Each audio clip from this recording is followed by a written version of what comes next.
লোকসভা নির্বাচনকে সামনে রেখে জোর কদমে ভোট প্রচারে বিভিন্ন রাজনৈতিক দলের প্রার্থীরা, পাশাপাশি নির্বাচনী প্রচার সারছেন মুখ্যমন্ত্রী মমতা বন্দ্যোপাধ্যায় এবং উত্তরবঙ্গ দিয়ে নির্বাচনী প্রচার শুরু করছেন মুখ্যমন্ত্রী মমতা বন্দ্যোপাধ্যায়।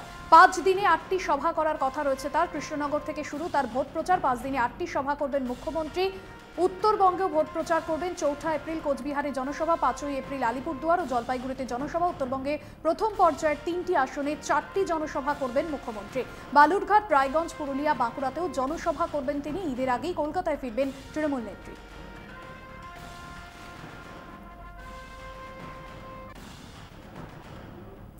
মথুরাপুরে চলছে অভিষেক বন্দ্যোপাধ্যায়ের জনসভার শেষ মুহূর্তের প্রস্তুতি। শেষ সাগর সহ বিভিন্ন এলাকা থেকে সমর্থকদের আসা শুরু। বাপি হালদারের সমর্থনে এটাই প্রথম রাজনৈতিক জনসভা। ঢোলাহাট থানার কুলপি ব্লকে এই সমাবেশের আয়োজন করা হয়েছে। পাশের লোকসভা কেন্দ্র ডায়মন্ড হারবার, যেখানে শাসক দলের হয়ে লড়াই করছে অভিষেক বন্দ্যোপাধ্যায়। তাই এই সভাস্থলে 2টি লোকসভা কেন্দ্রের সমর্থকরা উপস্থিত হবে বলে মনে করা হচ্ছে। ইতিমধ্যেই সুন্দরবন উন্নয়ন মন্ত্রী বঙ্কিমচন্দ্র হাজরার সমর্থকদের নিয়ে ভেসেলে রওনা দিয়েছেন। বেলা 2টো নাগাদ অভিষেক বন্দ্যোপাধ্যায় হেলিকপ্টারে সভাস্থলে হেলিপ্যাড গ্রাউন্ডে নামবেন। সভাকে ঘিরে শাসক দলের কর্মীদের মধ্যে উৎসাহ চোখে পড়ার মতো।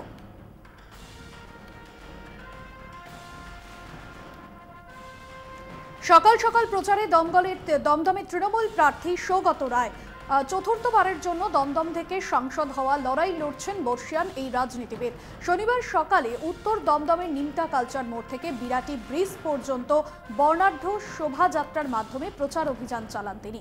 তার সমর্থনে প্রচারে অংশ নেন রাজ্যের মন্ত্রী চন্দ্রিমা ভট্টাচার্য, উত্তর দমদমের পুর প্রধান বিধান বিশ্বাস। ধামসা মাদল থেকে ব্যান্ড ও নৃত্যের মাধ্যমে চলে প্রচার অভিযান। প্রায় 1010 তৃণমূল কর্মী সমর্থকরা এদিন এই শোভাযাত্রায় অংশ নেন। প্রচার সভা থেকে সৌগত রায় জানান, প্রচারে ভালো সাড়া পাচ্ছি। বাড়ি থেকে বেরিয়ে মানুষ আমাদের সমর্থন জানানোর আশ্বাস দিচ্ছেন। 10,000 লোক আমাদের মিছিলে আছে, রাস্তায় মানুষরা বেরিয়ে আসছে, আমাদের অভিনন্দন জানাচ্ছে। খুবই ভালো সাড়া। ওদের প্রার্থী নেই, অভিষেকের বিরুদ্ধে দাঁড়াবে এরকম বুকের পাটা নেই বিরোধীদের।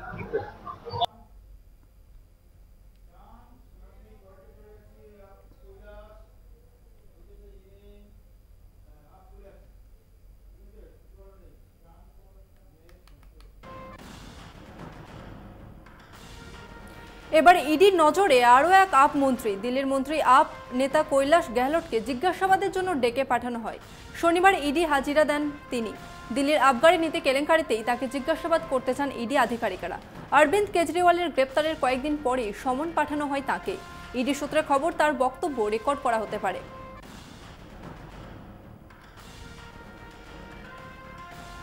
অরবিন্দ কেজরিওয়াল, হেমন্ত সোরেনের সমর্থনে সরব কংগ্রেস। রবিবার দিল্লির রামলীলা ময়দানে সমাবেশের ডাক। কংগ্রেস নেতা জয়রাম রমেশ বলেন, কেজরিওয়াল, হেমন্ত সোরেন সহ বেশ কয়েকজন বিরোধী নেতাদের টার্গেট করা হয়েছে। তাদের সমর্থনে এই সমাবেশ কোনো দলের নয়, গণতন্ত্রের দৃষ্টিকোণে এই সমাবেশকে দেখা উচিত বলে মন্তব্য জয়রাম রমেশের। সূত্রের খবর, সমাবেশে উপস্থিত থাকার কথা রাহুল গান্ধী থেকে ঝাড়খণ্ডের মুখ্যমন্ত্রী চম্পাই সোরেনেরও।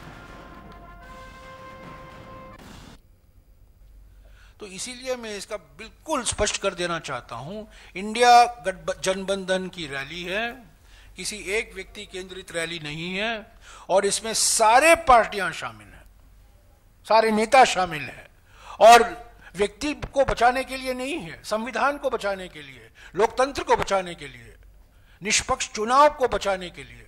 हम अपने आप को मदर ऑफ डेमोक्रेसी कहते हैं, पर जिस तरीके से डेमोक्रेसी की हत्या हो रही है रोज, उसके खिलाफ है रैली। मैं इसीलिए कह रहा हूं क्योंकि आप लोग प्रचार करते रहते हैं कि ये एक पार्टी की रैली है, एक व्यक्ति की रैली है। ये रैली अरविंद केजरीवाल की गिरफ्तारी के खिलाफ है, इसलिए मैंने कहा ना, चुने हुए मुख्यमंत्री, मैंने आपको 4 या 5 मुद्दे गिनाए हैं, और एक मुद्दा जो जरूर है, हमें हेमंत सोरेन जी को भूलना नहीं चाहिए। हेमंत सोरेन पहले मुख्यमंत्री थे जिनकी गिरफ्तारी हुई, और उस कब हुई उनकी गिरफ्तारी? जब भारत जोड़ो न्याय यात्रा झारखंड में प्रवेश होने वाली। এবার আয়কর দপ্তরের নোটিশ সিপিআইকে। পুরনো কার্ড ব্যবহারের কারণে আয়কর দপ্তর নোটিশ পাঠিয়েছে, এমনই চাঞ্চল্যকর অভিযোগ তুললেন সিপিআইয়ের সাধারণ সম্পাদক ডি রাজা। তাঁর অভিযোগ, ভারতীয় কমিউনিস্ট পার্টির রাজ্য ইউনিটের কিছু পুরনো প্যান কার্ড ব্যবহারের কারণে অসঙ্গতির অভিযোগ তুলে নোটিশ।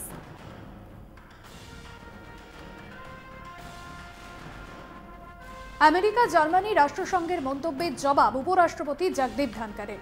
দেশের আইনের শাসনের বিষয়ে কারো কাছ থেকে শিক্ষা নেওয়ার দরকার নেই, এক অনুষ্ঠানে বক্তব্য রাখতে গিয়ে বলেন উপরাষ্ট্রপতি।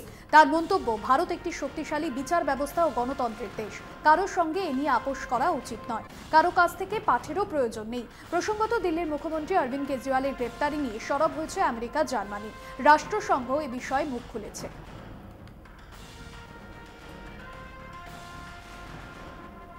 মুখ্যমন্ত্রিত্ব পদ থেকে কেজরিওয়ালের অপসারণ চেয়ে ফের জনস্বার্থ মামলা।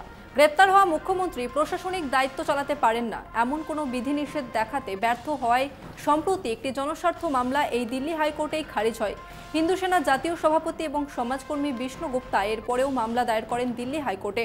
রাজ্য সরকারের প্রধান হিসেবে সাংবিধানিক যাবতীয় দায়িত্ব পালনের পাশাপাশি মানুষের আস্থা বজায় রাখার দায়িত্ব মুখ্যমন্ত্রীর। সেই মুখ্যমন্ত্রীর আচরণ যদি আইনের শাসনের পরিপন্থী এবং সাংবিধানিক আস্থা ভঙ্গ করে, তাহলে তিনি ওই পদে থাকতে পারেন না, দাবি মামলাকারীর।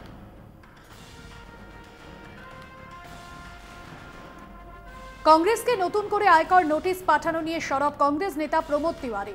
প্রকাশ্যে আইনের লঙ্ঘন ও ক্ষমতার অপব্যবহার করা হচ্ছে, মনে হচ্ছে দেশে আর গণতন্ত্র নেই, মন্তব্য প্রবীণ কংগ্রেস নেতার। তিনি আরও বলেন, প্রতিনিয়তই বিরোধী দলগুলিকে নির্যাতন করা হচ্ছে। আয়কর দফতরের মাধ্যমে কংগ্রেসকে পঙ্গু করতে চাইছে বিজেপি। हो रहा है, सत्ता का भयंकर दुरुपयोग हो रहा है। ऐसा लगता है कि इस देश में लोकतंत्र नहीं रह गया है, तानाशाही आ गई। जो विरोधी हैं उन्हें हर स्तर पर परेशान किया जा रहा है। अब आप बताइए, एक सच्चाई है कि 16-17 लाख का जमा किया गया, समय से जमा हुआ, वो तो हम जीतेंगे मुकदमे को। 1800 करोड़ की नोटिस, 1700 करोड़ की नोटिस, और अब तो हद हो गई।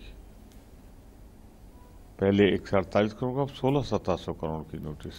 कुछ समझ में नहीं आ रहा है कि ये क्या इनकम टैक्स के माध्यम से वो पूरी तरीके से कांग्रेस पार्टी को पंगु कर देना चाहते हैं, या और जो विरोधी हैं जिससे कुछ न कर सके और अपना अंधाधुंध पैसा खर्च कर रहे हैं।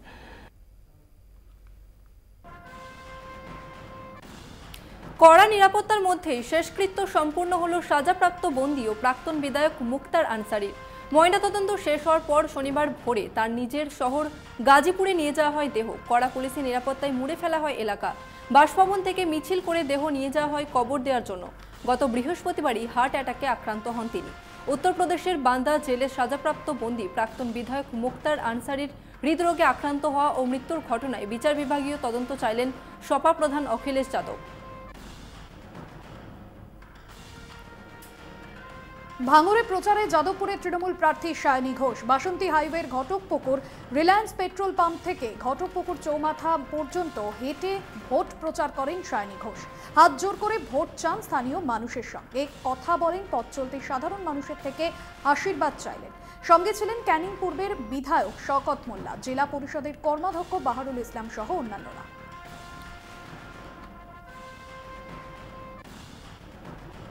নির্বাচনের আগে বড়সড় ধাক্কা বঙ্গ বিজেপি শিবিরে। গেরুয়া শিবির ছেড়ে আইএসএফে যোগ গঙ্গাসাগরের বিজেপি নেতা সহকর্মীদের। শুক্রবার রাতে দক্ষিণ 24 পরগনা জেলার গঙ্গাসাগরের রাধাকৃষ্ণপুরের 112 নম্বর বুথের বিজেপি সভাপতি যোগ দেন আইএসএফে।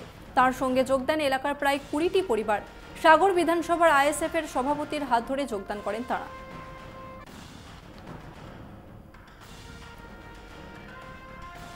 প্রাতঃভ্রমণে বেরিয়ে বর্ধমানের ব্লিজ মাঠে ক্রিকেট খেললেন বর্ধমান দুর্গাপুর কেন্দ্রের বিজেপি প্রার্থী দিলীপ ঘোষ। হাঁকালেন 4 ছক্কা, বললেন সব পিচেই খেলি। খেলার পাশাপাশি চা খেলেন, আবার গানও শুনলেন এক রেল কর্মীর থেকে। তিনি বলেন, কমিশনে শোকজের জবাব দিয়েছেন তার মতো করে। অন্যদিকে রুদ্রনীলের মানভঙ্গ করে বিজেপির প্রার্থীর সমর্থনে সামিল হওয়া নিয়ে দিলীপ ঘোষ বলেন, সবাই দলের হয়ে কাজ করবেন, তবে 2-1টা সমস্যা হতেই পারে, ওসব মিটে যায়। অন্যদিকে সায়ন্তিকা বরানগরে তৃণমূল কংগ্রেসের প্রার্থী হওয়া নিয়ে তিনি বলেন, ওটা ওদের ব্যাপার।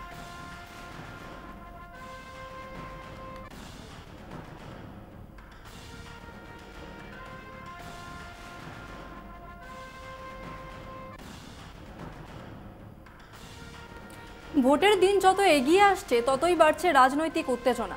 নিত্যদিন অভিনব পদ্ধতিতে প্রচার সারছেন রাজনৈতিক দলের নেতারা। কোথাও দেওয়াল লিখন থেকে প্রচার যাত্রায়, কোথাও আবার প্রচার সভা থেকে দেওয়াল লিখন। এই আবহেই ফের একবার পোস্টার বিতর্কে নন্দীগ্রাম। শাসক দলের অভিযোগ, নন্দীগ্রাম 2 নম্বর ব্লকের বিরুলিয়া এলাকার 143 নম্বর বুথে তৃণমূল কংগ্রেসের প্রার্থী দেবাংশু ভট্টাচার্যের একটি পোস্টার ছিঁড়ে দেওয়া হয়েছে। অভিযোগের তীর বিজেপির দিকে। যদিও তৃণমূলের কংগ্রেসের তোলা অভিযোগ সম্পূর্ণ অস্বীকার করেছে গেরুয়া শিবির। উল্টে তৃণমূল কংগ্রেসের গোষ্ঠীদ্বন্দ্বকে এটা দাবি করেছে বিজেপি।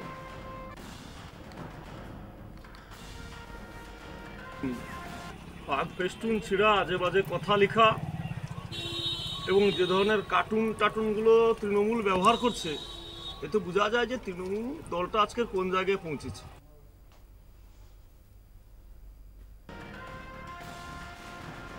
শনিবার সকাল থেকে প্রচারে কৃষ্ণনগর লোকসভা কেন্দ্রের তৃণমূল প্রার্থী মহুয়া মৈত্র। এদিন তেহট্টের পাথরঘাটা 1 ও 2 নম্বর গ্রাম পঞ্চায়েত এলাকায় প্রচার সারেন তিনি। হুটখোলা গাড়িতে চড়ে এই দুই পঞ্চায়েতের বিভিন্ন এলাকায় প্রচার তার। পাশাপাশি কথা বলেন স্থানীয় মানুষজনের সঙ্গে, শুনেছেন তাদের অভাব অভিযোগের কথা।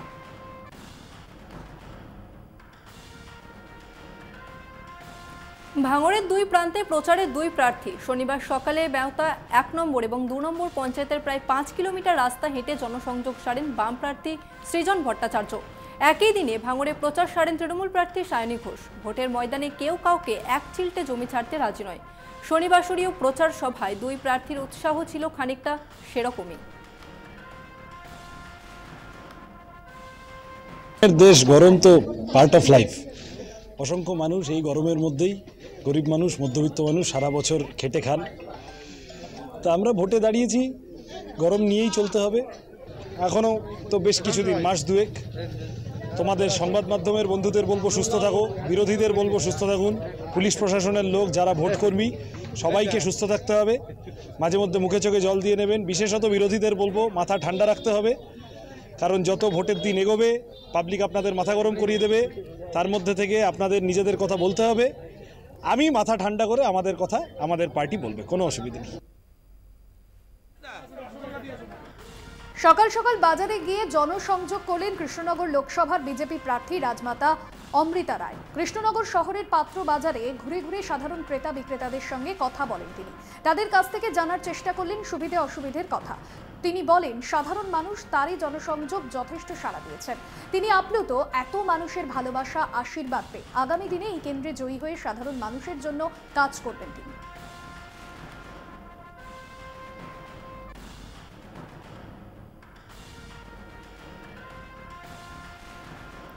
মানে মনে হলো যে আমি অলরেডি ভোটে দাঁড়িয়ে জিতেও গেছি। একদম সবাই আমি না বলতেই বলছে জিতিয়ে দেব, এবং সবকা সাথ সবকা বিকাশ যেটা সংখ্যালঘু ভাইদের জন্যও আছে, সেগুলো আমি ডেফিনেটলি দেখবো।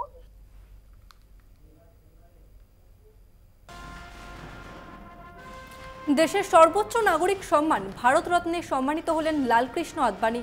আদবানি সহ 5 বিশিষ্ট ব্যক্তিত্বকেও শনিবার ভারতরত্নে সম্মানিত করেন রাষ্ট্রপতি দ্রৌপদী মুর্মু। প্রাক্তন প্রধানমন্ত্রী পি.ভি. নরসিমহা রাও চৌধুরী চরণ সিং, কৃষি বিজ্ঞানী এম.এস. স্বামীনাথন, বিহারের প্রাক্তন মুখ্যমন্ত্রী কর্পূরী ঠাকুরকেও সর্বোচ্চ নাগরিক সম্মানে সম্মানিত করা হয়।